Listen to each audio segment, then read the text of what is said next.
Good morning. Again, this is Bob Passy.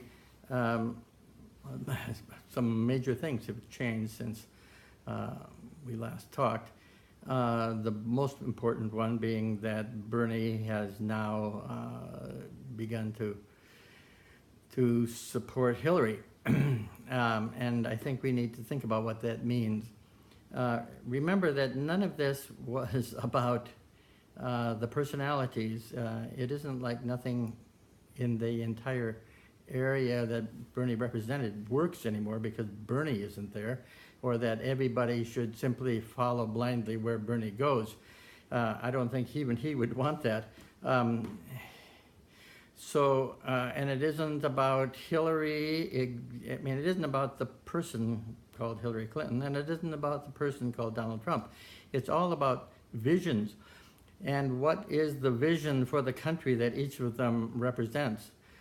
Bernie, before he started supporting Hillary, represented the vision that this country needed to be a democracy again, a more balanced organization, a country that allowed participation of all of the people instead of ruled pretty much by an oligarchy. Hillary represents the oligarchy, that to continue the same old of income inequality and control basically in the hands of an economic elite, more aimed at making money for corporations and changing into corporate control than it is of taking care of the citizens. And Trump, of course, represents a sort of radical nationalism, of super patriotism kind of, and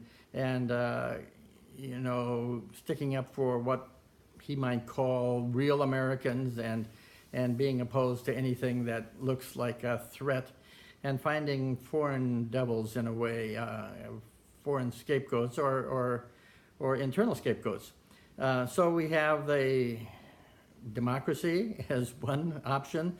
We have Hillary as the oligarchy staying in control, and we have Trump as the kind of radical nationalism that is, the oligarchy can even handle that. They just really don't want to have Bernie's democracy kind of movement to take over, and they believe they have pulled the teeth of the democracy movement by getting Bernie to support Hillary. And I would say, having known enough politicians personally and talked to them, there are times when they do things that I know perhaps in their heart they don't even want to do, but they feel they need to do politically to stay connected to the organizations that will allow them to continue to have a voice. So remember that Bernie is not the Democratic movement. He was a big part of it, and what he did was focus it gave people a focus to see that when they come together, that their individual sparks, their individual energies can turn into an incredibly mobilized, powerful force, and that in reality, nothing in this country can work without the consent of the people, whether it's tacit consent, whether we just submissively say, you do with us whatever we want, and that's kind of how we have gone for a few decades now, sort of trusting them to take care of us, and they aren't taking care of us. But Bernie showed that if we can get together, he was a focus for that.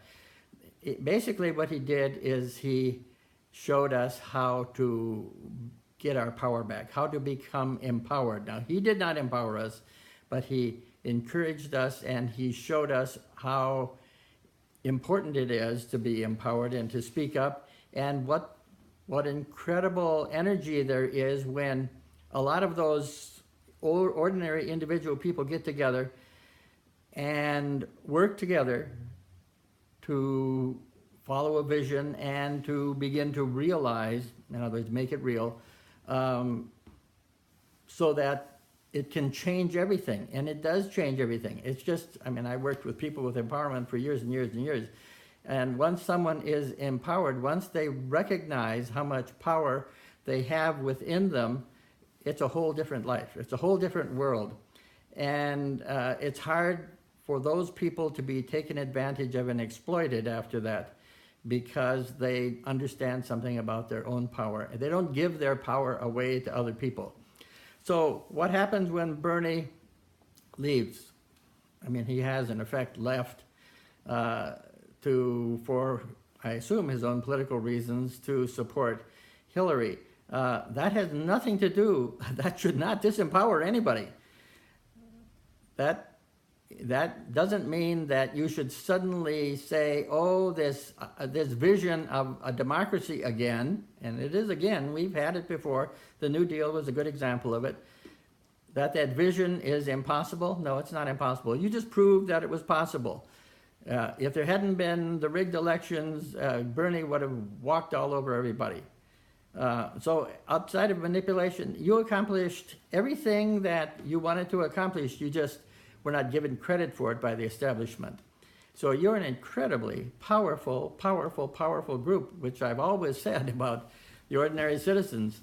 And so because you are mobilized now and Bernie leaves, doesn't mean you should stop working, and it doesn't mean you should stop being mobilized. It certainly doesn't mean that you should give up on your vision and decide that you're going to go with the oligarchic rule. You can do that, but that really would undo what you have worked so hard to do and what you have shown the entire world, what a powerful force you can and are if you will stick together and work for that kind of. Once you're empowered, unless you choose to be disempowered, why would you ever do it? So the sad thing is we no longer have a clear presidential candidate, and it is hard to change this institutions from the outside. Although I'm sure that from the inside it's probably impossible. So it needs to be an outside force, and we need to continue to keep our power and not to give it away. So if you see that Hillary is some kind of great option, I mean, it's a very, very different vision than the vision of democracy. I'm not going to call it Bernie's vision. It's all of our visions now. I mean, it always was, but Bernie helped us focus and see what we could do when we unify. So we're unified now. We need to continue to find a way, and I'm not talking about how do we do it in 4 more years. 4 more years is going to be way, way, way too late. We have to continue to put real pressure on as a unified group to say we need to go back to democracy, and perhaps we're not going to allow anything to work. I mean, the Republicans did it for a little group on the right side. They stopped all of government. Now we have a huge group of organized citizens. Maybe we have to stop government for democracy. We have to say, you're not going to work anymore and without our support. We're not going to support a system that isn't democratic. So it's important to look deeper than just what did Bernie do. Bernie left for his own kinds of reasons that has nothing to do with it's just like a parent leaving. You're on your own now. You're all adult enough to do this. It isn't like you fall apart because Bernie isn't there. No, he's passed it on to you. You can do it. Anyway, that's something to think about. We'll talk again soon. Bye now.